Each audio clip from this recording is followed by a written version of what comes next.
మా ఇంట్లో కూడా నాతో పాటు తోడబుట్టిన వాళ్ళు ఉన్నారు, మహిళలు ఉన్నారు.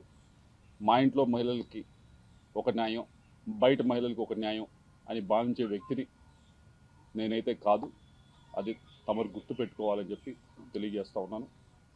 రెండో విషయం, ఏదో ల్యాండ్ విషయం అని చెప్పి మాట్లాడారు. ఏదో విశాఖపట్నంలో ఏదో ల్యాండ్ ఉంది అది ఇది అని మాట్లాడటం జరిగింది. అమ్మ, మేము 45 సంవత్సరాలుగా 1977 నుంచి విజ్ఞాన విద్యా సంస్థలు నడుపుతూ ఉన్నాం.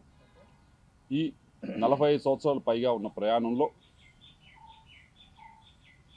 ఆంధ్ర రాష్ట్రంలో కాదు దేశం మొత్తం ఎక్కడా కూడా, ఆంధ్ర రాష్ట్రంలో కాదు దేశం మొత్తంలో ఎక్కడా కూడా గవర్నమెంట్కి మేము రిక్వెస్ట్ పెట్టి మాకు ల్యాండ్ అలాట్ చేయండి అని చెప్పి ఒక్క దగ్గరన్నా మేము ల్యాండ్ అలాట్ చేయించుకున్న దాఖలాలు ఉంటే దయచేసి మీడియా మిత్రులకు చూపించాలి, లేకపోతే బయటికి తీసుకొచ్చి చూపించండి.